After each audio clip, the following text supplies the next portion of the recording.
Welcome to Ford Ram Goal. Football may be over, but in the famous words of the Little Bow Wow, they're playing basketball. So, grab a glass, put the game on mute, and take a listen. Let's do this.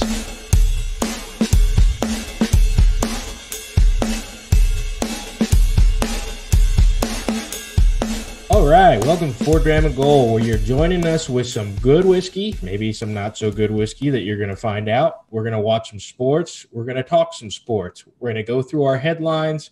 We're going to get into it all. I'm your host, Kurt, and I've got my co-host, Dick, here. What's up, Drammers? Before we get into where you can get a hold of us and maybe start interacting with us more, we're going to talk about a couple different things. We're going to tell you about a big goof that we had last weekend. We're going to talk about the All-Star game. We'll talk a little Josh Gordon, a little Russell Wilson, and some other quarterback carousel news that's going on in the NFL. Dick, we'll get to talk to you about a bunch of whiskey news that's going on. But before we get into everything, including our big mistake, shut your mouth. With where they can talk to us, Dick. Yeah, so Drammers, as we always talk about, we want to make sure that you understand exactly where to interact with us and, to tell your friends to go to start listening to us. We've got our website. That's really the central point of everything we do, fourthramandgoal.com. It's got our connection to Instagram, all our podcast streaming. You can also hook up with us on Instagram and Twitter. Our handle is 4THDRAM. And always our Facebook is Trusty Fourth Ram and Goal. As always, tell your friends about us. We're always looking for new followers and value your feedback. You can listen to us on pretty much any podcast streaming app that's out there, Apple Podcasts, Google, Spotify, etc., etc. And then, of course, speaking of feedback, we want to hear from you. Hit us up, fourthramandgoal@gmail.com. We want your feedback. We want to know what's going on. We want to know what's working well, what's not working well. And as always, if you want to come on the show and be a guest, we'd be happy to have you. Grab a bottle, get drunk, and talk some shit. So without further ado, Kurt, I think we should go ahead and let our listeners in on, I think, what is a classic podcast faux pas. You screw up. Stuff happens. Sometimes your equipment doesn't work. That's what she said. And then also times, you just have to realize in the editing process, the audio sucks so bad that you're just going to have to redo it. Yep. So that is exactly what happened to us, Drammers. We recorded last weekend, so we actually better have a pretty damn good show because this is our second go around at it. We had a pretty good show. We got to drink some whiskey. Me and Dick had a good old time recording like we usually do. But then when we came back to it, when Dick was doing his mixology stuff in the podcast booth, mixing everything together, it sounded like he was putting an and one mixtape together because it sounded like somebody was constantly dribbling a basketball. We had made I guess you can say a Fourth Ram and Goal oath that we would never re-record. No matter how shitty we were going to be honest and transparent. But at the end of the day, if you can't hear a damn thing we're saying, it doesn't work. So we're going to do it again. We're going to give it a try. The one thing that we're not going to redo is the whiskey that we had that night for a couple of reasons. We want to try something else tonight, and we can give you a brief summary of what we had. I'll start. I guess this is what was in our glass. I was giving the George Dickel Bottled and Bond a second chance to impress me as it did the first time. I gave the history on it, Diego product. It was the 11-year-old. We've talked about it many times on the show. 100 proof, 84% corn, 8% wheat, 8% barley. It was $32. We talked about, once again, it was the 2019 Whiskey Advocate Whiskey of the Year, but that was the 13-year-old. Very controversial. Some people hate it. Some people like it. Some people just hate George Dickel products in general. I had it this past summer. I thought it was really good. I've had very many good things since then. I wanted to see if it still had the same effect on me. To make things short and simple on the nose, I gave it it was a B+. It was a B+. Lots of good things there. It reminded me of Evan Williams on the nose. Good peanuts, not, too musty. On the palate, it had a B- for me. Kind of came up short to the nose. And then my overall grade for Dickel that day was a B. I thought it was a B. Definitely, I think it didn't give me the shock and awe that it did over the summer because of other things that I had and I've been able to compare it to, but it was still a solid pour, especially for $32. So give it a try. You be the judge for yourself. Dick, what was in your glass that night? That night, I was actually drinking a solid product that I had not had before in the Old Forester lineup. That was the Old Forester 1897. I actually killed it during that recording. So just as Kurt said, not going to be able to re-drink it for you, but I'll give you a quick summary. We're talking about 100 proof bourbon here. It comes in right about $60. It's non-age stated, and it comes in at 72% corn, 18% rye, and 10% malted barley. That's per the Breaking Bourbon. When we were drinking through this, I kind of thought that the Old Forester 1897 was very similar to the 1920, to the 1910, even the 1915, which is the breed between the two. It's very cherry packed, banana packed. I really like it. But the nose itself being at 100 proof was not overly powerful. So I gave it a B. And then going into the palate on it, I actually was able to give that a solid B as well. Same traditional notes you're going to get from Old Forester products, at least in my opinion. But being at the 100 proof, it's not as aggressive, so it's not as in your face. And honestly, it's just less flavorful. And then that really drove to a overall rating of a B as well. Overall, I think it's good. I think there's some better bottled and bonds out there. But if you're truly an Old Forester fan and you like Brown-Forman, you're not going to go wrong with this product. But $60 is kind of a lot to fork over when you could really go pick up an Early Times bottled and bond, which is going to give you something of a similar palate. It's a little bit more bitey. And I'll say that about the Old Forester. I hate to use this term, but smooth. It was more even keeled across and not as aggressive as maybe some of your cheaper bottled and bond products. Yeah, and the one thing I do want to chime in about, because we won't get into it because you're not tasting it, is we talked about Old Forester. We talked about other brands that you try their lower age stuff, their cheaper stuff, and if you tend not to like it, it's quite often that you'll try their higher end, more expensive stuff and the same conclusion. With Old Forester, that's not the case. We've had their younger stuff. We've had their Old Forester.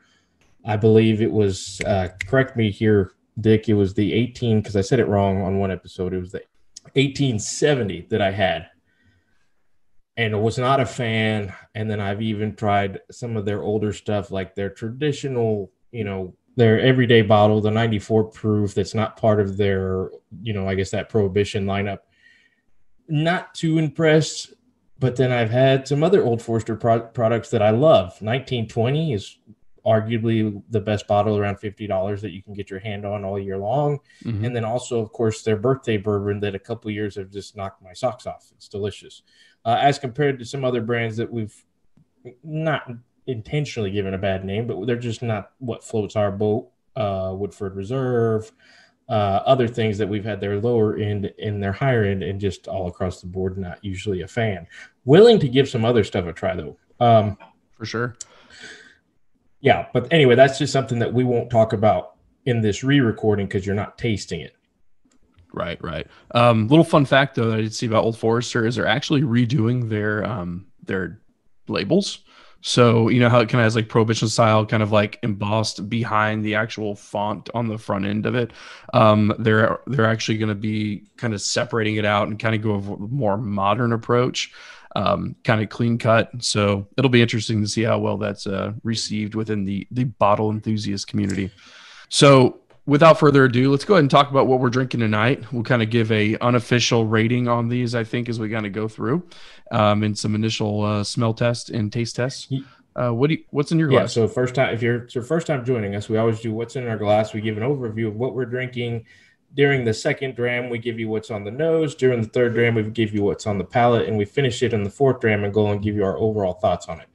I am holding on to what's left of this 1792 full proof. It is a Total Wine and More single barrel select, one of your store picks.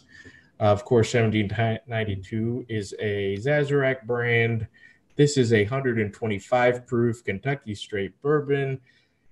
And yeah, that's what I'm sipping on tonight. I called Dick one day when I was at the store to pick up one of the Texas whiskeys when I was trying those, and I do plan on getting back to some Texas whiskeys.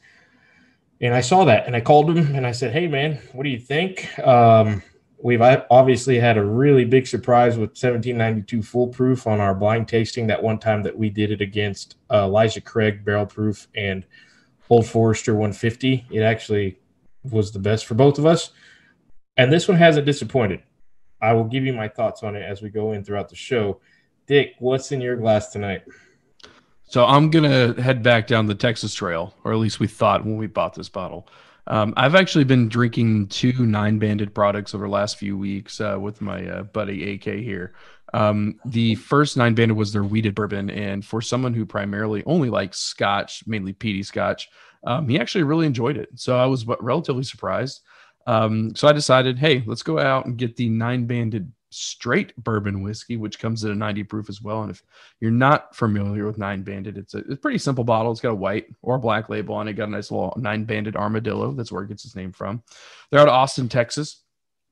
And really a couple things here to know about them is it's a blend of corn, rye, and malted barley. So 87 corn, 11% rye, and 2% malted barley. It is age stated at least 2 years. Here's where it gets a little interesting. So in the description, it talks about it's brought to life with limestone filtered water from the Texas Hill Country. But on the bottle, it also says distilled in Lawrenceburg, Indiana. So if you know anything about whiskey, and we've talked about this before, we're obviously looking at something that is an MGP product, but what they're doing is they're actually bottling it and mixing it in Austin. And when they're proofing it down, it sounds like they're using limestone filtered Austin water. So not a true Texas whiskey, but as much as some of them are out there.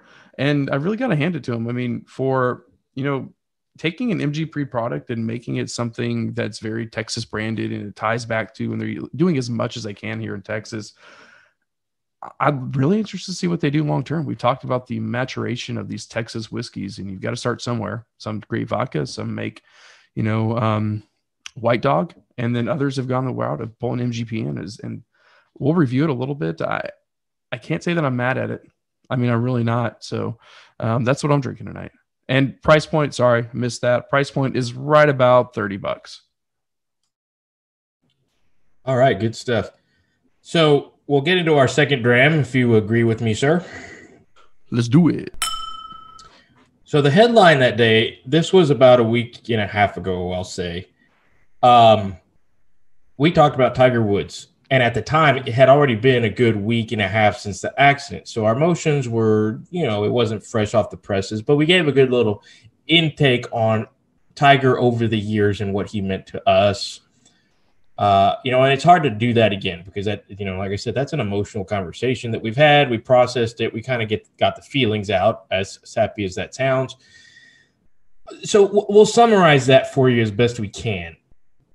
Tiger Woods, obviously, no argument, greatest golfer of our generation. That was an easy, straight to the point answer. We talked about how they honored him with the red shirts, everyone paying tribute. That was awesome. One of those things where even if you don't watch golf, that's something that you probably chimed in just to check out for a second. And then we actually got into this best moment that we had of Tiger Woods over the years. I'll start. Mine was the 2008 sudden death shot. Everyone remembers Rocco Mediate. They go into sudden death. Tiger pulls it off. That was one of my first great memories of him. And then, of course, second was him, making the comeback story and winning the Masters last year. That's obviously got to be up there if you're a Tiger fan, and even if you're just a slight golf fan, which I won't even say that I'm that. But Tiger Woods made golf interesting. If you saw Tiger was leading in the later rounds, you chimed in, you checked it out. That's kind of the golf fan that I was. Dick, what was your Tiger memory? Golf club in the windshield? Is that a fair? That's kind of what I remember the most. No, I think we'd be remiss being Dick. I think we'd be remiss not to at least explore here the pop culture references that Tiger Woods has had. I mean, I brought these up when we were discussing. We're not going to keep referencing back to what we did discuss. We're going to make this an active discussion. You had the golf club in the windshield, and you had one of my favorite Dave Chappelle episodes ever. The race draft, it was iconic. I mean, I think when you think about Tiger Woods, and to Kurt's point here, he kind of brought golf to the forefront of a generation that maybe was not intimately involved and super fans of, like our dads or our granddads were. And then really brought to that kind of that next generation, right? That millennial generation, and made it more interesting and active for us. So I was definitely the same kind of fan, but I think if you talk about Tiger Woods, I mean, there's so many things that hit: pop culture, sports, iconic moments, but the dude made golf a video game. Like, hit his own golf video game. Literally, yes, he did. And so I think when you talk about like relevancy, whether he's the greatest golfer of all time, we'll say for our generation he was, but we're not going to, take a shot at Phil or take a shot at Jack. But ultimately, Tiger was golf for us. And I think that's what his legacy will always be. And we can't take a shot at Jack because I couldn't tell you anything. I didn't watch Jack. I didn't watch. You don't know Jack? Literally. No, I can't chime in on Jack Nicklaus's career. Obviously great. Arnold Palmer, obviously great, even without the sweet tea lemonade. Hold on. John Daly made it even better with the vodka and the sweet tea and lemonade. So and the cigarette. Okay. Tiger Woods. So the question is he one of the greatest athletes of all time? He's the greatest golf player, in my opinion, when you talk about the holistic allure of his athletic ability and his pop culture ability. Yes. He's not the greatest athlete of all time. I would definitely agree with you there. Now, is there a difference between the greatest athlete, such as Michael Jordan, LeBron James? Is a fair comparison when you try to compare people like Tiger, who's doing it all on his own, or maybe like even Michael Phelps? Yeah. Or I'll even say Serena Williams. Yeah, I think you're making a great point, but I really think that we have to take these individual, maybe athletic ability sports, and they're not individual athletes. They have support teams. They have coaches. They have trainers. They have people that practice with them. Those help make them better. Any like a NASCAR driver is not a single man on a track, right? But when you're talking about on the field, yeah, I think he's just right there with Serena. He's right there with Michael Jordan and Michael Phelps. I think he's there with Tom. I mean, how can he not be? Okay. I like it. I do think a lot. I will say, side note, I do think Michael Phelps's accomplishments over the years in multiple Olympics, I always have him up there as one of the greatest if not the greatest athlete of all time, especially when you're talking about the longevity that he had during his career. And I think he doesn't get that argument. And I know I totally went into a rabbit hole over here, not trying to take away from Tiger. I'm going to reel you out of the pool. Let's get off Michael Phelps right now. Okay, but just say, do I have a point there? No, you have a point. I didn't argue with it. Okay, good. All right, moving on. Rolling. We had an all-star game. Indeed, we did. And did you watch? I think you and I probably watched the same amount, right? It's hard to watch a game and actually find it super interesting when it's 170 to 150. LeBron's team really blew them out of the water, especially in the last two quarters and whenever they restarted the game. I did not watch any of it. Okay. I watched halftime. I purposely watched the slam dunk contest just because of Obi Toppin being on it. He shot his wad on his first dunk, which was phenomenal. And that was it. That's what I got from the All-Star game. Who won? Won what? The All-Star, the slam dunk contest. The guy from Cleveland. That's exactly my point. Or maybe the guy from, maybe it wasn't the guy from Cleveland. Maybe it was the other guy. I don't know. That's how much I paid attention. I think that's a fair assessment. I literally looked when Toppin was dunking, and that was it. So there was a lot of talk out there about Stephen Curry and LeBron having a ball, having a good time. It was nice to see them on the same team, like not fighting each other. Yeah, that was cool, I guess. I don't know. I didn't watch it. But afterwards, yeah, I saw the Steph Curry shoot the three, and then he turned around. And is that talent, or is that just like, okay, he's going to make it. He's Steph Curry. Anyway, I wish I had that ability. Blake Griffin, he's on the Nets. Cool. That's how I felt. Yeah. We talked about the list a little bit more in depth, but Kurt, you brought up some good points about Blake Griffin, and we talked very much, and we'll talk very much about, okay, so he's on the Nets. What does that mean? Does it mean that they actually win? And does him being there make them have a better chance of winning? So I'll throw that question at you. Blake Griffin is not the team changer he would have been maybe 2 years ago. Ooh, 2 years ago? I think that's generous. Really? I'll stick with that. The Nets are already favored to win the East, in my opinion. Depending on what happens with injuries, with this and that, I don't know if the Nets necessarily beat the Clippers or the Lakers in a series. I think they should, but Blake Griffin doesn't change that. The addition of Blake Griffin doesn't change that. Fair. I think you're being a bit generous with 2 years ago. He made a difference. I think 4 to 5 years ago, he made a difference. He's 31 years old. He's our age. He's younger than me. So thank you for doing that. I'm going to take a drink now because of that. Oh, you're welcome. He's my age. We're at the mid-May point of the season. I know we're just starting to pick up our intake of basketball because we've been so focused on football, of course, as we are every year. Any thoughts on your Spurs, where you think their season is headed, or are they where they should be? So, I mean, it got announced yesterday. So today is March 11th. Hopefully, I have this up in a few days. Got announced yesterday that Aldridge is reached a mutual agreement with the Spurs to part ways.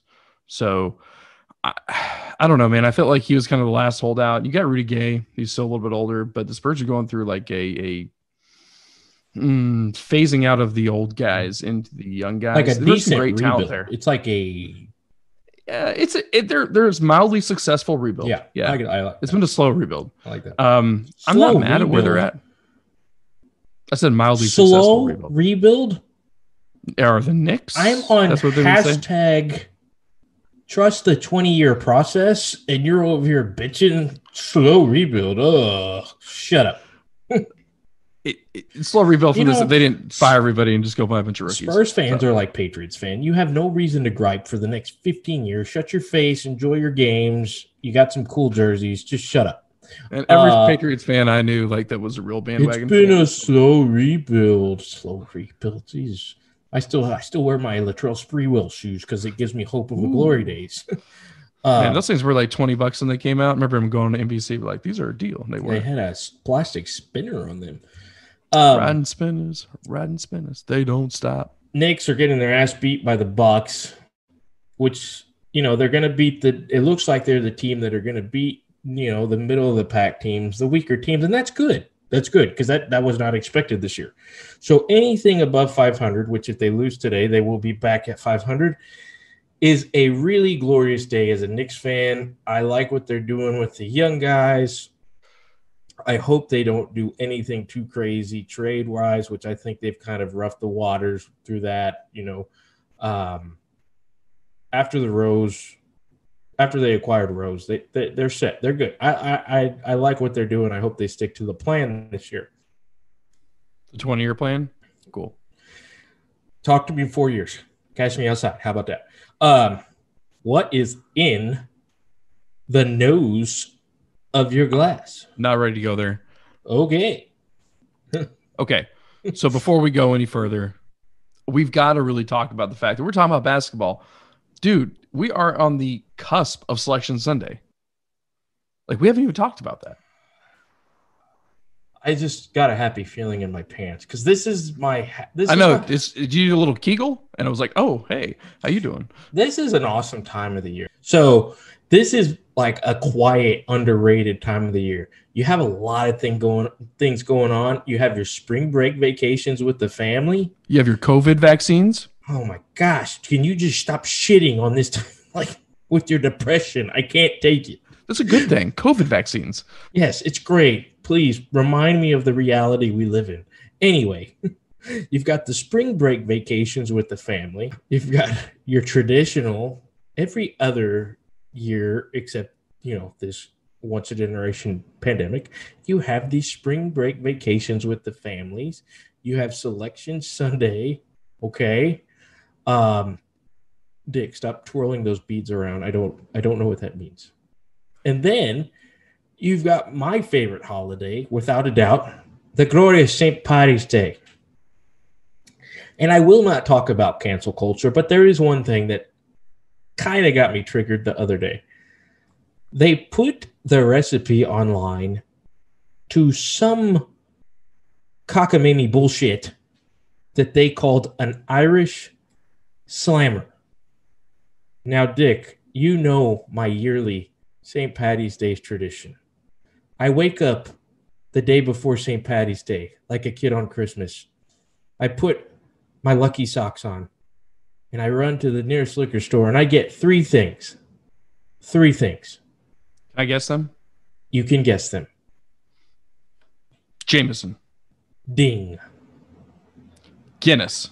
Ding. And something Catholic? I don't know. Ooh, close. Irish cream. Sometimes Bailey's, sometimes what's cheap and available, because at the end of the day, you're just going to, you're going to slam that. But that is not an Irish slammer. Mm-hmm. That is an Irish freaking kaba. Okay? Yeah, for sure. Then, I mean, if you want to call it an Irish slammer, why are we not calling it a car bomb? Because of terrorists and stuff? I don't know. I don't know what to do. I don't know what's going on. But so we're going to keep saying car bomb until someone says it's racist, right? Yes, but I'm Irish, so I can say it. Hey, dude, look at me. Yeah, you are like on the same. You're like on the Lucky Charms box. Fucking leprechaun because here, bro. On St. Patty's Day, you know what I have for breakfast? Lucky Charms. No. Donuts. An Irish car bomb.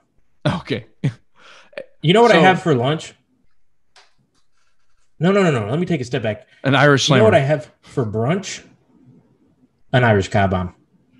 You know what I have before my lunch? An Irish car bomb. You know what I have randomly at 4:17 in the afternoon just because it's there? A margarita. An Irish car bomb. Okay. St. Patty's Day is my favorite time of the year. So you mix that in with a little college basketball. This year, it's usually Thursday and Friday, so that would be the next day. Oh, it's a beautiful time of the year. Definitely underrated. My favorite thing is to grab the bracket and say, who's going to be this year's 2002 Southern Illinois Salukis, And I will never forget that team because Salukis is an Egyptian dog. Go figure. Who's going to be that team? Who's going to be that Loyola that goes to the Final Four? George Mason. So we will get all into that in our next recording. So good point. Glad you brought it up. It's exciting. Awesome time of the year. Way to dick that up, Kurt. Yes, sir. No problem. Are you ready to get into this nose, myriad? Let's do it, senor. What? Okay, that was half Irish, half Hispanic. Much like you.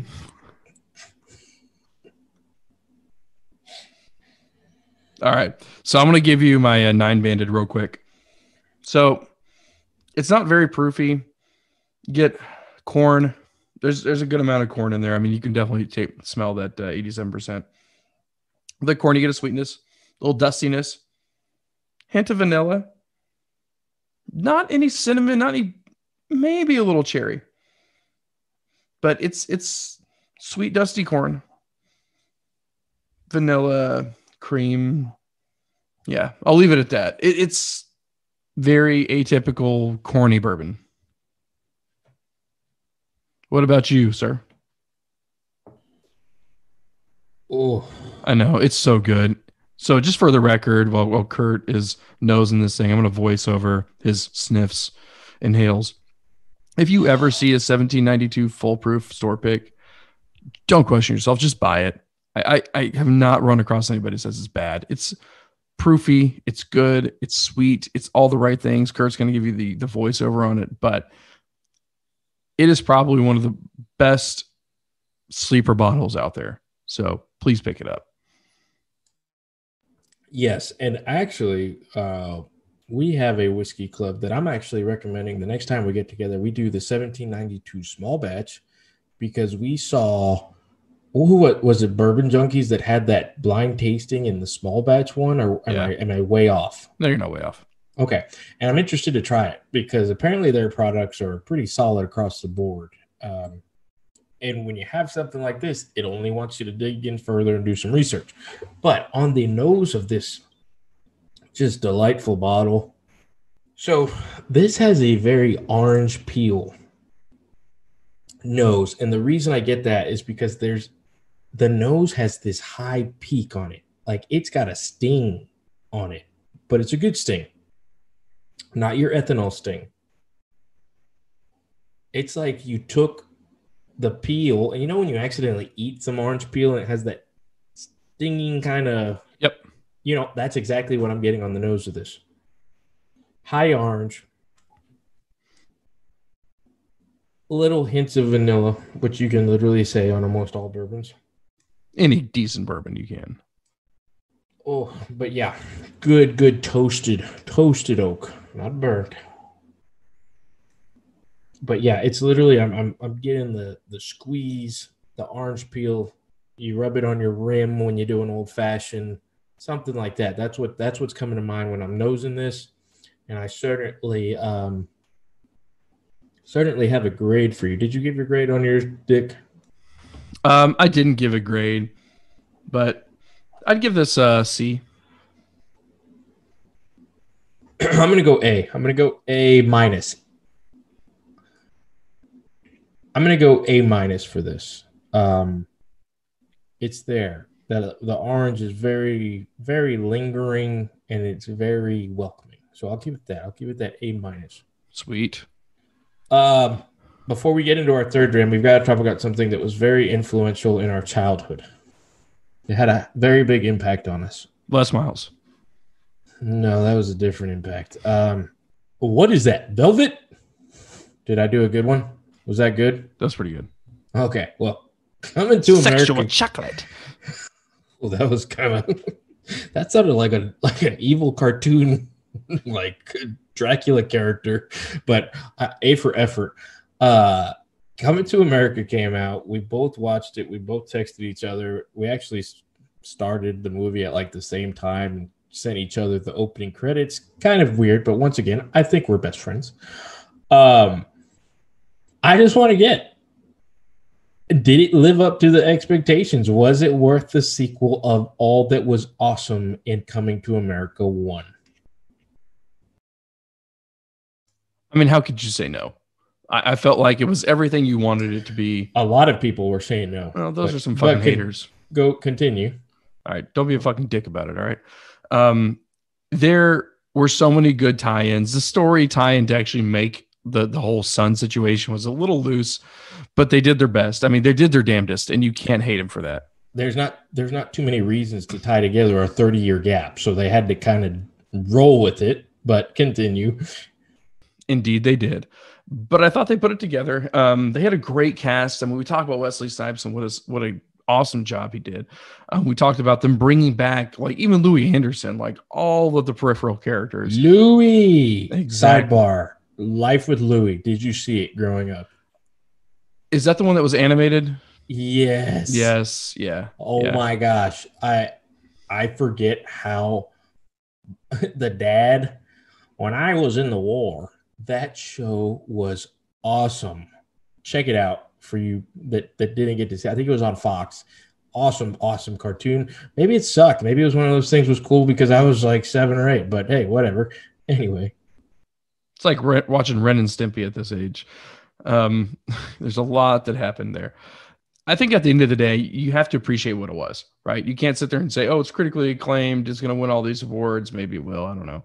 But it was funny. It made me laugh. It brought back the nostalgia. It tied the story together. It felt good at the end. It was funny throughout them. It's salt and pepper. And there, I mean, Morgan Freeman wasn't there, for God's sakes. And I don't know. I thought it was just as good as Borat, right? The second Borat, when didn't see and that won 2 Golden Globes. Yeah, so that makes me want to maybe see it will. I didn't see it, but I will watch it. You really got to watch it, especially if you're a Rudy Giuliani fan. You got to watch it. We'll just zip that up. Yeah, it was great to us. We were texting the bringing everybody from the first one, except of course, obviously, the only person that I didn't catch in there was Samuel L. Jackson. There wasn't a really good reason to bring him back.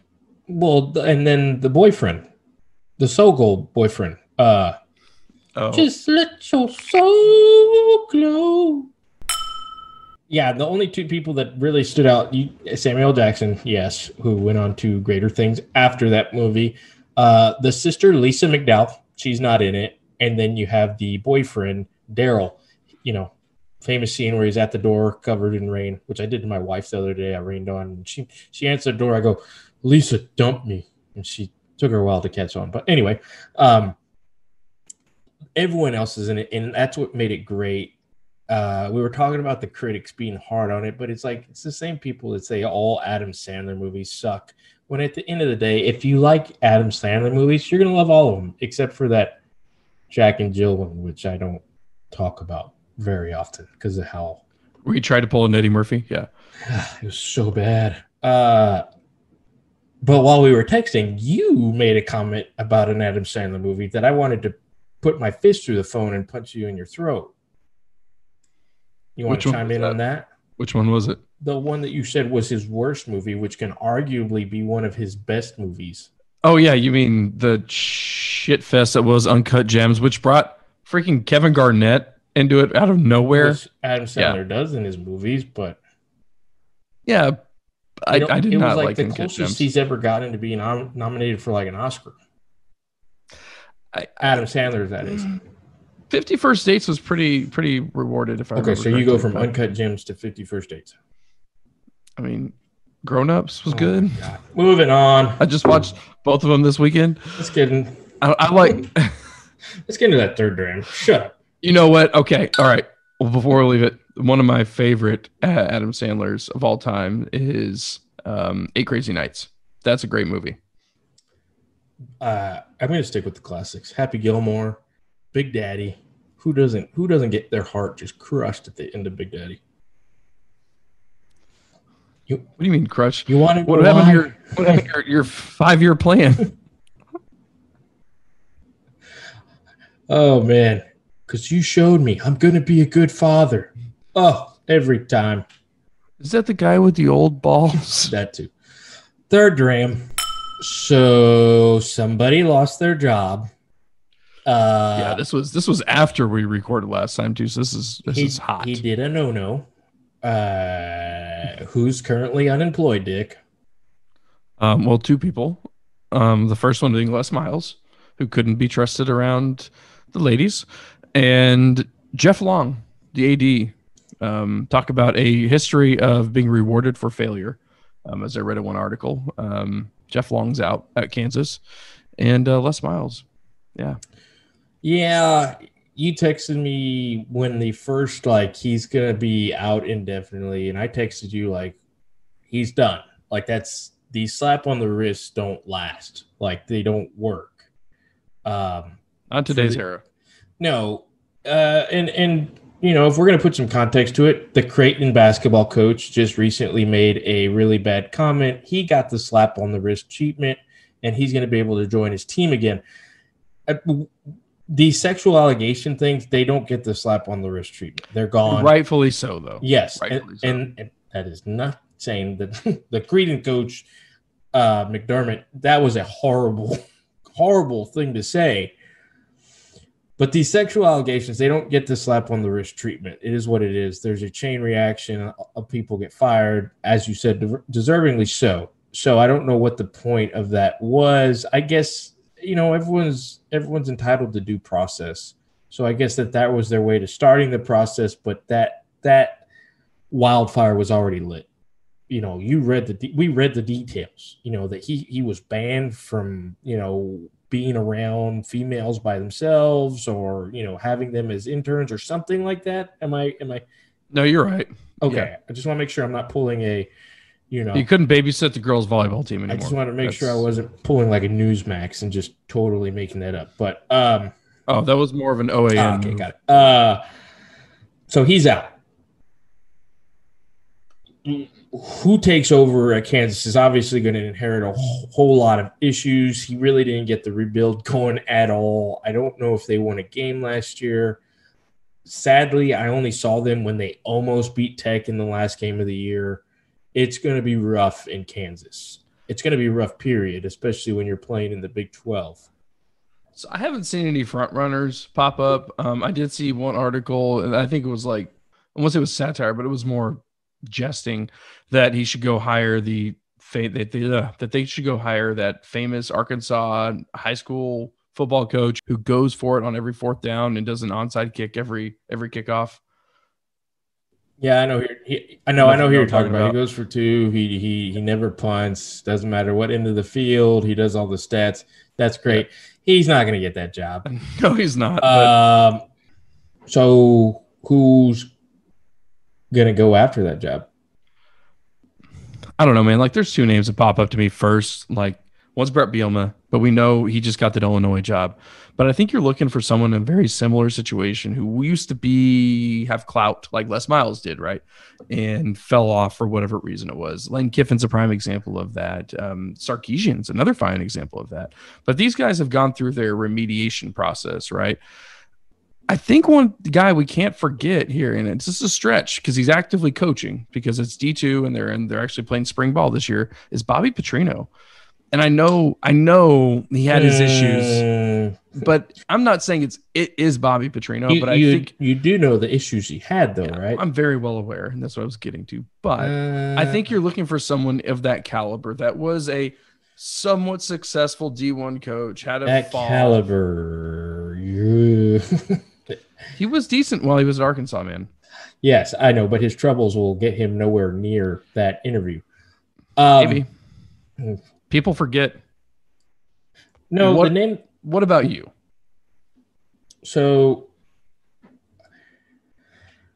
it's Kansas. It's the Big 12. You're going to have some decent smaller school names. Jay Norvell over at Nevada. You know, maybe Army coach Jeff Monken. But I don't think they're going to leave. Even though they're smaller conferences, I don't think they're going to leave for that bigger school. I think the realistic one, and I saw an article yesterday, or was it today? Either way, it was a great suggestion. Willie Fritz from Tulane, just because he's a proven program rebuilder. 8-0 at Georgia Southern. He's done things at Tulane recently, turned it around. I think they said, 47-40 in 7 years as I'm looking at a school like Tulane. That's awesome. I think that's a realistic search. You can definitely vouch for leaving Tulane for Kansas. So they've got to keep it realistic. Skip Holtz was floating around, but I think Skip Holtz has turned down other bigger schools to stay at Louisiana Tech, so I don't see him going to Kansas. But it will be interesting. But, yes, very sudden, very fast. Les Miles is out at Kansas. What about Charlie Strong? He just took the job with Jacksonville as assistant coach and inside linebacker coach. Do you think he wants to try his hand again? So are you going to try your hand in the NFL, possibly do some good things, possibly get on the head coaching track in the NFL path, or are you going to go to Kansas? I don't know, man. I mean, that's the question, right? I mean, that's a dilemma. I think he gives Jacksonville a shot. Like, Kansas is going to be a mess. I mean, he's 60 years old. Charlie?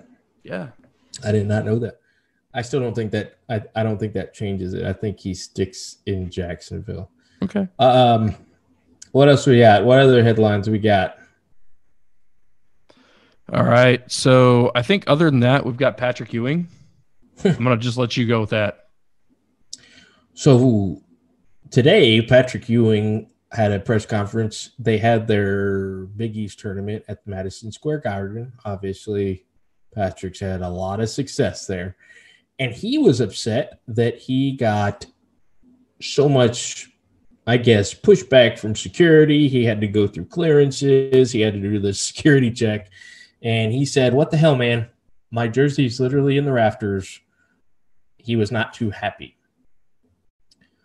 Dick, Celebrity, no celebrity. The house that Patrick built, the house that others have built, obviously it's Madison Square Garden. Does he have a fair argument? I mean, like you said, he built the house. So, like, do you think he's trying to bring down the house? I don't know. It's Patrick fucking Ewing. Like, I could see if he like walked into like, I don't know, somewhere where they had a relevant rivalry, maybe like LA, like trying the Staples Center, and they didn't want to let him in. I don't know. Yeah, I don't know. Maybe there's people with him, and you don't want to be the dick that's like, okay, go ahead, Patrick, but hey, I've got to stop you who's right behind him. I don't know. It's just a funny little press conference. My reaction was like, dog, Patrick, Knicks ain't done shit in a while, so it's good. You may not be as remembered as you wish you think you would be, but that's just a shot at the Knicks. Of course, everyone who has if you're working at Madison Square Garden, you should know who Patrick Ewing is. And we haven't even mentioned it, but we have a great basketball game going on. We got the Big 12 tournament. Like we said, Selection Sunday is coming up. Tech is up 58-38 with 12 minutes left. Definitely not going to hold on to that excitement till it's over, because I think this was the case last time they played. Texas made a run for it. Texas Tech squeaked by. Lots of football stuff, transaction-wise, players moving, players getting paid. Since the recording debacle that we had, Dak Prescott is getting paid, so we've got to start with that. $160 million over 4 years, only second to Patrick Mahomes. Deserving? I don't know. I don't know. I don't know either. Deshaun Watson is number 3 on that list, like with like million per year, like total contract size. You would think he'd be happy with where he's at. Continue. I'll be honest with you. Like I like Dak. I really do. I would build a strong team around Dak. I would not pay Patrick Mahomes or Deshaun Watson money for Dak. I know it's a couple years after the Watson transaction, and it's a year after the Mahomes transaction, and it's kind of somewhere in the middle. Jerry Jones has the money to give, but you would think with that expensive of a backfield now that there's a question going around, like, what are they actually going to produce in the next 4 years? Like, that's our sweet spot. I say our. I'm not really a Cowboys fan anymore. Moving the hat. I think it's too much. I think it's too much for what he's produced so far. They could have franchised him. Well, it hasn't been questioned as much as I thought, or maybe I just haven't watched enough SportsCenter this week. But it hasn't been questioned. You're right. It's give Dak his due. He should have got his contract last year. Well, yeah. Okay, that's what I was getting at. Pre-horrible ankle injury. Well, pre-mediocre start. It's not just horrible ankle injury. It's pre-mediocre start. Okay, well, the guy had a horrible ankle injury, and if you give him this contract before that injury, you don't have the big elephant in the room of the big ankle injury afterwards that he just had. Does that make a difference? Does that say, hey, why didn't you do this before that happened, Jerry? I don't think Jerry gives two fucks. I really don't. I think you talk about ruthless owners, like he does not care. That's what I'm saying. If you're saying he's a ruthless owner, don't you think he goes more like, you've got to show me after this rehabilitation, and then you're going to earn this contract? I don't know. Maybe. Who knows that Jerry Jones is pulling the strings? It could have been Stephen Jones. Huh. Okay. Well, Dak deserves it. It's good to see him there in Dallas. I hope he does come back full on and gets back to doing things he was doing before. I mean, last year, not such a good record, but he tore it up throwing wise. Now, that's actually what some of the backlash was about. Like, hey, you have Zeke. Why is he throwing so much? Because Zeke wasn't producing. Well, they weren't giving him the ball as much as people wanted.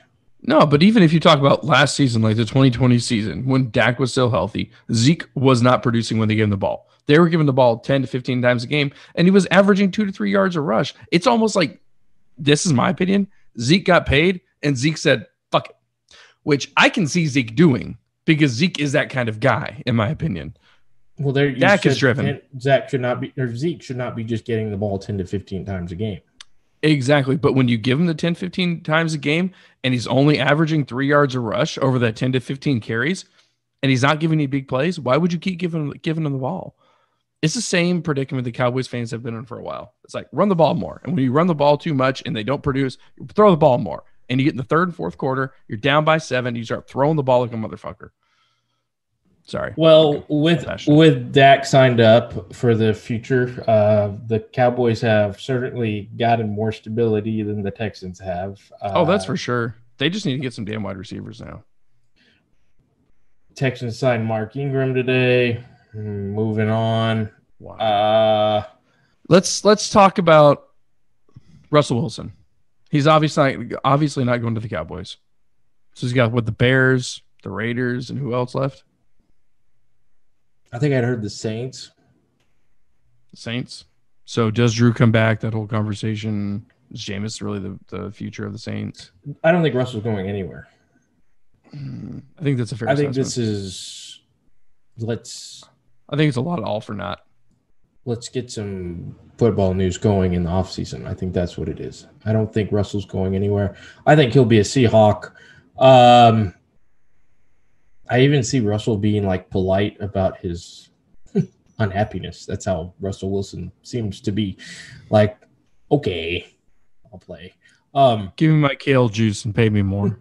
Millions of dollars spent on that young man's body, correct? $1 million every year, allegedly. Nice. I spend millions of dollars towards my body in terms of food. I like a lot of food. Josh Gordon, Johnny Manziel are playing in the we didn't make it in the league. Have you seen that at all? That's not even the name of it, though. It's the we didn't make it in the CFL league. Okay. Yes. I think you have to get a subscription to an off-seas internet site to get access to the games league, correct? Pretty sure it's sponsored by OnlyFans, yeah. Oh, nope. That would be too high profile. Anyway. Yeah, so they're doing their thing. I really don't want to talk about that at this point, do you? Moving on. Say it ain't so Fitz. Fitzpatrick may retire. How important? We had a great conversation about this. About Chase Daniel. And the tie to Ryan Fitzpatrick. And I think we should still talk about it. Backup quarterback doesn't play, but he's always there in case you need him. Fitzpatrick, always a bridesmaid, never a groom. That's okay. It's okay. He's a fucking paid. Actually, Fitzpatrick was a bride. He got walked out on a few times. Chase Daniel never been the bride. He's 27 dresses strong, and I think his 28th dress should be the Jags. I think they signed him. Oh, I don't want to do fake news, but I think he was one of those situations where he was signed to be the guy, and then they got somebody else, or maybe. Okay, let's not even go down that road. I thought that opportunity may have come up to him a couple of times. For some reason, Philadelphia is sticking out. Maybe before the whole Wentz and Foles thing. Maybe I could be wrong, but Chase Daniel was never the dude. But tell me, Chase Daniel would not be a great backup and mentor to Trevor Lawrence in Jacksonville. Or hold on, as Chris Sims says. The guy out of BYU. Zach Wilson. Yes. Whatever. A first-round draft pick. Wilson. You'd be lucky to have Chase Daniels. Zach Wilson may be a dude. So you go back to the Mahomes draft. Trubisky's getting the attention, which let's be honest, Lawrence is the dude. But Trubisky's getting the attention. Watson's getting the attention. Winston got the attention. And Mahomes was kind of the could be, could he not be. So Lawrence is getting the attention. Fields is getting the attention. According to your boy Chris Sims, like Kellen Mond's like the third or fourth best quarterback in the draft. Yeah, allegedly he's the fourth, which is not. I don't know if I disagree or agree with it. I disagree completely. But Zach Wilson is an interesting dude, man. I think he could be definitely a sleeper, which if he is, wouldn't be a surprise because a lot of people are saying he's the dude. But yeah, Chase Daniels is going to be a great backup for anybody. He's going to have that mentor thing. So would Fitzpatrick if he does retire, though. I'm certainly going to pour an expensive bottle of whiskey and cheers the great career, former starting quarterback of the Houston Texans. You want to get into the palate of your glass? Yeah, let's do that, man. A little proofy for the actual proof. Little nuttiness. Vanilla carries through. There's a little bit of oakiness there too.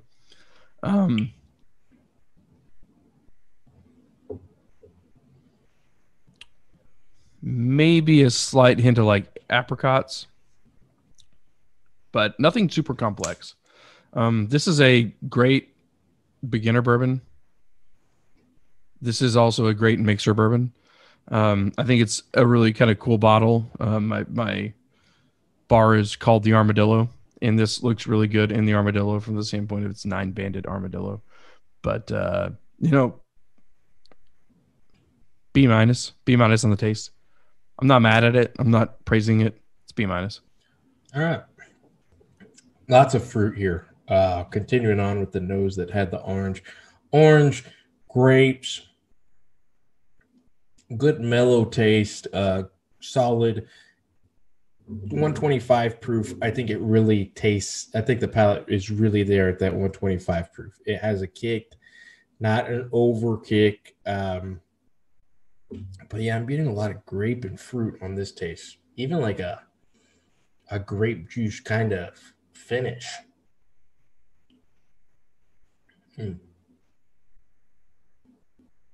But that sting is still there. That orange peel sting is on the palate as well. Little bit of cinnamon. Yeah, grape and cinnamon. Grape soda and cinnamon. Grape soda. Yeah, I will go. So I went A minus on the nose. I think the palate's there too. It's good. This is a glass. The last 3 times I've poured a dram,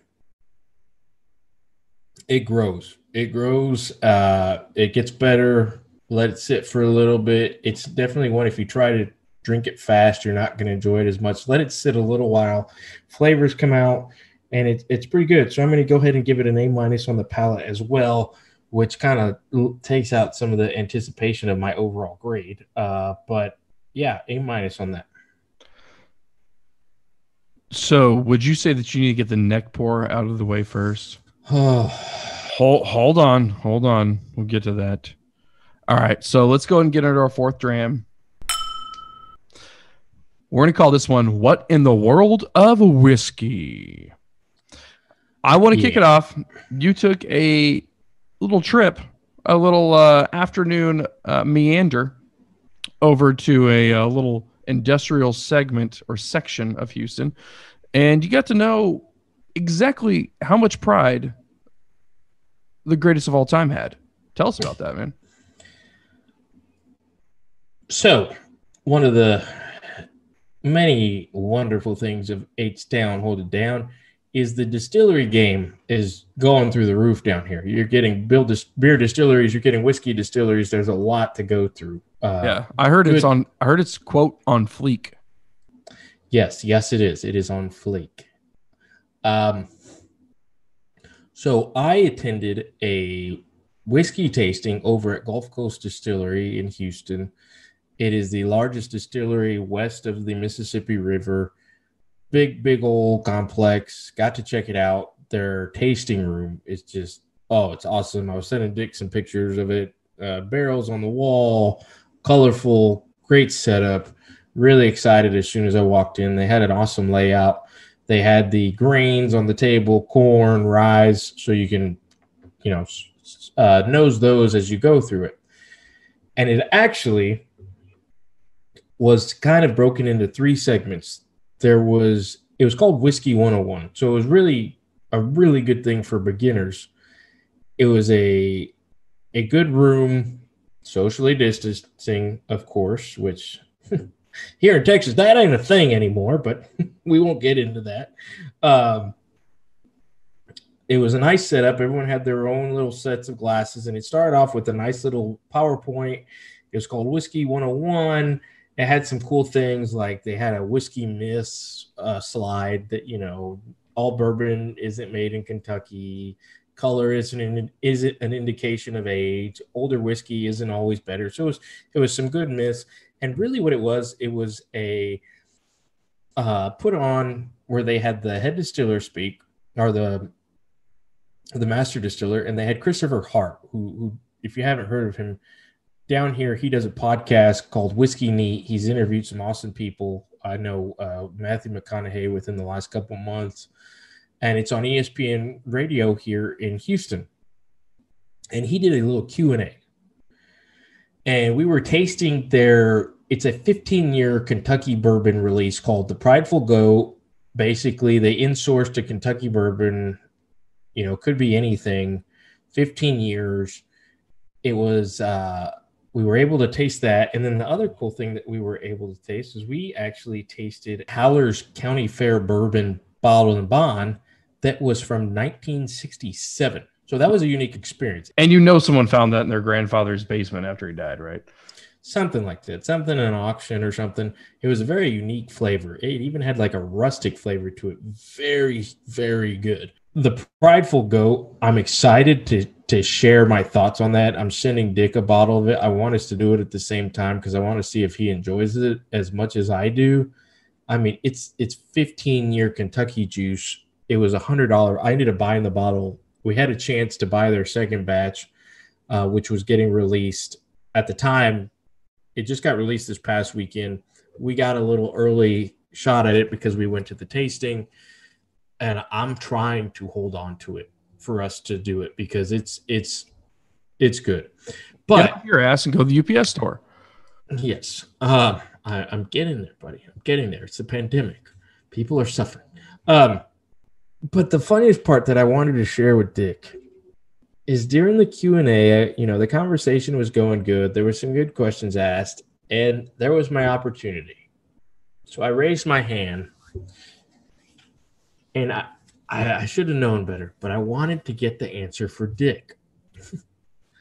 I asked Christopher Hart, who obviously knows his stuff. Don't say you did this for me. I did do this. That's the first dumb question that popped into your head. Yes, because of you. Dick has given his theory on the neck pour before. What am I, Medea? Before. He's given his theories on it, and he's literally told me on bottles like, oh, I got to get through the neck pour. And in the back of my head, I've always been like, this isn't a thing. So I asked Christopher Hart, what is your theory on neck pour? And his face the second I said it told me everything. I was that kid in class that asked that question that you shouldn't ask because it's such a dumb question. Which is a feeling you're familiar with. I was. It's kind of the same look my wife gave me when I asked her if she'd marry me. But,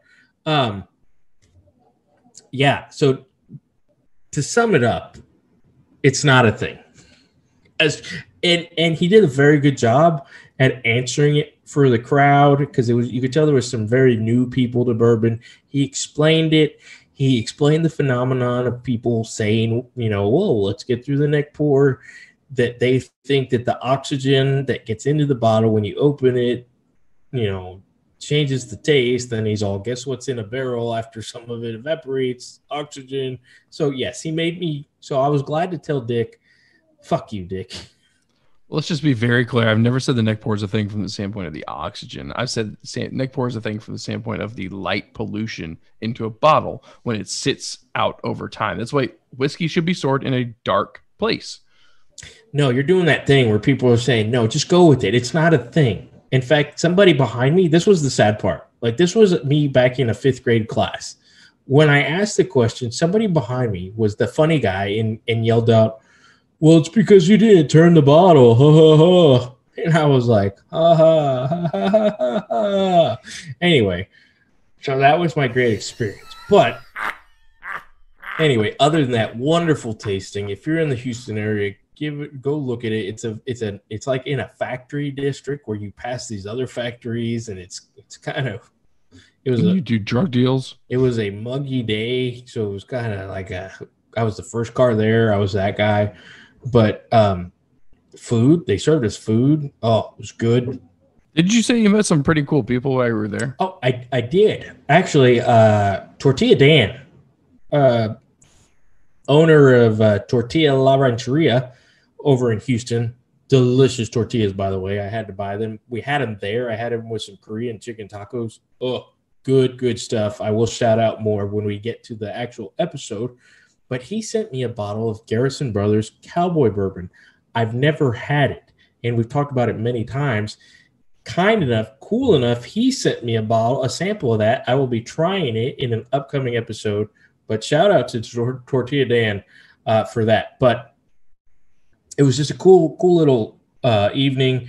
They're doing a collaboration with St. Arnold's. So we got to try with St. Arnold's, which is a beer down here in Houston. Delicious stuff. We got to try basically the White Dog that they were just starting straight off the copper still. Got to taste it. It's like a pineapple, it was great. And it was like 180 proof, but it was so smooth. Yeah. I love that you called that out because that's so much like White Dog, like true moonshine, like it's super high proof, and it tastes like fruit, like it tastes like cherries. It tastes like there's no woodiness, no oakiness. Every White Dog, like true moonshine, out of a plastic jug I've ever had is amazing. Yeah. And then Gulf Coast Distilleries, they do the giant Texas bourbon. They also have a White Dog that we got to sample amongst the tasting, and I like that more than some of the others that we got to taste because it was so like it was a blue corn taste. It was so good. It was great. White Dog, White Lightning, moonshine, whatever you want to call it. It was good stuff. So check it out if you're in the Houston area. I had a great time. Dick's got a lot of whiskey news that he's just flipping his desk over to talk about. Get into it there, Dick. All right, so we'll talk about a couple things here. I'm not going to spend too much time here, but we really wanted to highlight a couple of the things about the tariff, right? So you're seeing some things on Facebook, you're seeing some things on Reddit, you're seeing some things on the interwebs in general about this whiskey tariff. So I want to ground us all. Like the Scotch tariff is something that, is going to make Scotch imported whiskey cheaper, primarily based off of the Trump era EU product tariffs that are being rolled back from the Biden administration. You're seeing about a reduction in the overall cost to import that product, which was subject to about a 25% tariff. So this should be set in place for at least the next 4 months. We're hoping it becomes long-term. But at the end of the day, you should see if you're a Lagavulin fan, if you're a Glen Moray, if you're any kind of like Scotch, whether Highland, Islay, or Dalmore, baby. There you go. If you're any of those whiskey fans, you should see a decrease within even Jameson coming up on Jameson coming up on St. Patty's Day. You should see a decrease in the overall cost of that whiskey. So, Kurt, any thoughts, any questions on that? You want me to keep rolling? No, I will eventually, and I know I'm sounding like a politician because I keep talking about things that I don't know if I'm going to do or not. At Texas Trail, I think I've kind of run the rye game, got to where I want to be on that. I do want to get back to Scotch eventually. A Dalmore is delicious. I enjoyed it. If anything, it gives me an opportunity to say, hey, let's give it a try. How much cheaper is it going to be? I don't know. What are we talking, a couple bucks here? It depends. It really depends on your importer and your distributor. But, Lagavulin 16 all day, baby. Okay. Well, yeah. If anything, I'm willing to give some of them a try, but that's about it. I would like to see Lagavulin get under $90 a bottle. Is it kind of like a staple? You're going to see it run to 100, 110 right now. Sometimes 116. You can grab a 20 cents piece of coal and you can lick that. And that's not what Lagavulin tastes like. It tastes like call it a day. Leather. No. Fake news. A couple whiskey awards to call out here. So the American Whiskey Awards had a award celebration, and a few here that we're going to call out in our second recording, which I think kind of sparked some conversation, was 291 #291 family got 2 awards. One was essentially for the prime or the best white dog, right? So Colorado Fresh is it. Also got the Colorado. That's an awesome bottle. I've got to say that. It I really like is. that bottle. The 291 Colorado Whiskey E, Colorado Whiskey Batch number 7, got the best American wheat. So it sounds like 291 showed up in force. And keep in mind, these awards are only awarded to people who present or submit specific samples for that specific category. So this is not an all-encompassing whiskey award, but at the same time, it's still an award show. You got to show up, right? It's like any barbecue competition you go to. Best American corn, our boys up in Iron Root Republic, they got their Iron Root Republic Cupris, got the best American corn. Funny one here, which I found to be most interesting, is best Kentucky bourbon, right? Your creme de la creme of what we would consider bourbon whiskey. Weller's CYBP, which is Choose Your Perfect Bourbon, which if you don't know the backstory, look it up. But essentially, it was a algorithm which took a bunch of people online going on the website over a period of time and saying, I would pick this barrel in this house with this much sun and all these other factors. And that's what became CYBP. It's really hard to find. It's a white label, super expensive on the secondary market, but that won best Kentucky bourbon. And for me, that was a bit of a controversial one because I don't think that's something that should be in the running from the standpoint that it's not something you can easily find. It's not super mass produced. It is a subset of a subset. And if you talk to anyone who's had it, it's a bit underwhelming for the price. So, Kurt, you have the list in front of you. Feel free to call anything else out, but those were the big ones that I thought really deserved a call out. Iron Root, I'll save my input on that till we do our blind tasting amongst Texas whiskeys, which we've talked about for a while. We are getting to that. The plan was during the tourney. It's coming up, so that could be within 2 recordings. I'd like to get more flavor profile of Iron Root before I give you my flavor thoughts on that. Bird Dog, I haven't had Bird Dog. So back in college, I'll never forget when I was at a fraternity house and I saw a wall of whiskeys. And the 2 that I remember on the wall were Buffalo Trace, because it led me to buy it and it led me to my love of the Buffalo. And then there was Bird Dog, which I ended up buying and had like the cherry flavored. And it was basically a sweeter version of SoCo, if that's possible. It was rough. But I've seen Bird Dog kind of people posting like aged bottles of regular Bird Dog whiskey, bourbon, I guess. So that's funny to see because I always go back to college and think it's just like a flavored whiskey. Yeah, so I would love to try that White Dog from Colorado. The bottle just makes it look refreshing. CYPB, I can't say too much about it.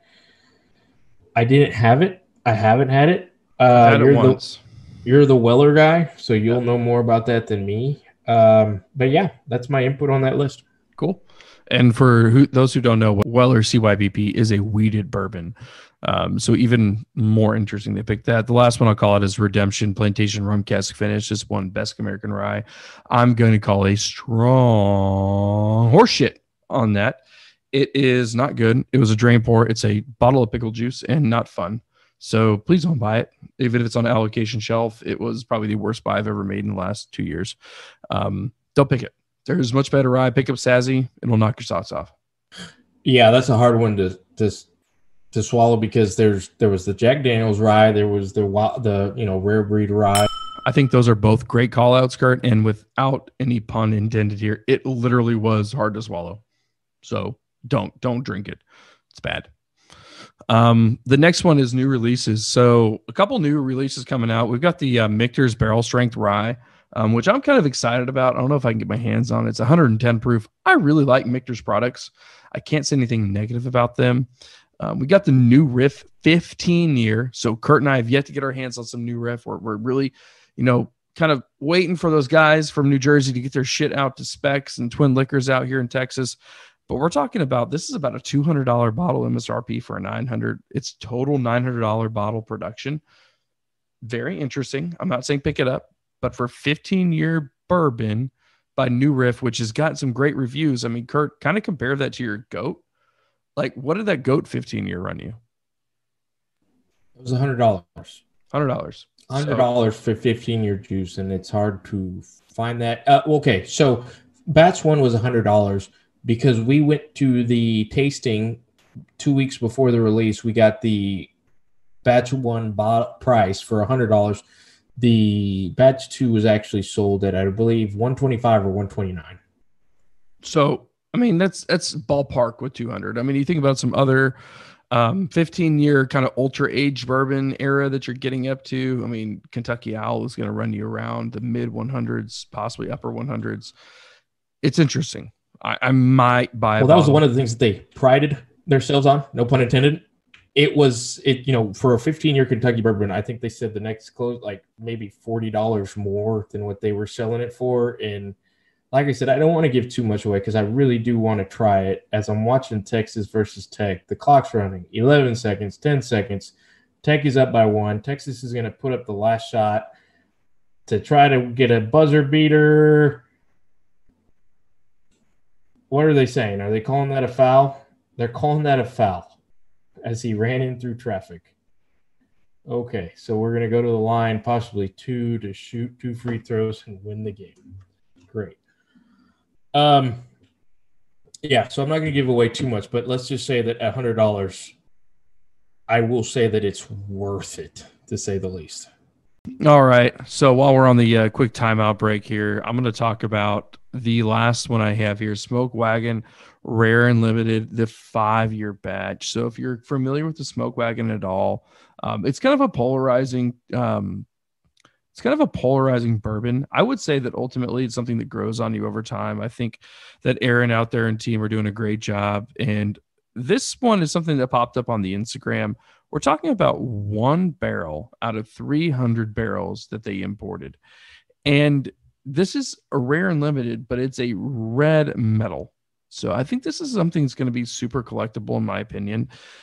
It's not, a 10-year bourbon, but it's a 5-year bourbon, but it's 1 of 300 barrels. So if we talk about what does that barrel break down to bottles, we're talking 200-300 bottles, maybe in that ballpark, which is that specific rare and limited tag on it. And it has that red metal. Pick it up. I think it's something to either collect or drink, whatever you want to do, but it's something newsworthy for sure. Any thoughts there, Kurt? No, I mean, we've talked about their badass bottles, a lot, and it looks good. And if you can find it, absolutely be willing to try it. All right. So Kurt, I think with that, we can get into the overall rating of what's in our glass here, man.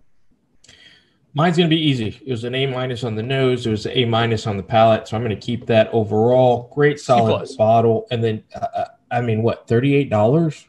I mean, that's good stuff. It was delicious. It continued. Big fan. If I see another 1792 store pick, I'm probably going to grab it. So on the 9-banded, I'm not even going to look at my previous ones. I'm going to say B-. It's not something to be mad at. You can sip this all night. It's never going to offend you. It's never going to buy you drinks. It's never going to pay for dinner. But she's going to, flirt with you at the bar. She's going to maybe make you feel good about yourself, boost your ego a little bit. And you can mix her up with anything. And ultimately, you're not going on with her, but she's fun to talk to. You tend to go home alone, Dick, so that's okay. You should be used to that. As we get into our final wrap-up of today's episode, we had the fudge up of 2021 where we had to redo the recording. I think it went well. We got to talk about some of the important things from the previous episode. We got to give you our take on these delicious bottles that, I had. Can't say the same for Dick, I guess. But, Dick, one more time. The website's big. We love the website. Fort Dram and Goal. Hit them with the little details. Hey, it's huge, not little. All right. So fourthdramandgold.com, just go check us out. That's 4thdramandgold.com. I mean, I'm posting on our Instagram on a regular basis. Kurt's hitting us on the Twitter. You can follow us both at 4thdram. Fourth Dram, and then Facebook, of course, Fourth Dram and Gold, if you want to kick it old school with us.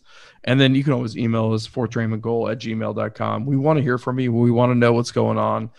Tell your friends about us and tell them where to follow us, man. We got the Apple Podcasts, the Audible, the Castbox, the Spotify, whatever you want. Pick it. We got it. And if we don't, tell us we don't got it, because we'll get it. Kurt, back to you. Hit us up with the quote of the episode. Noise.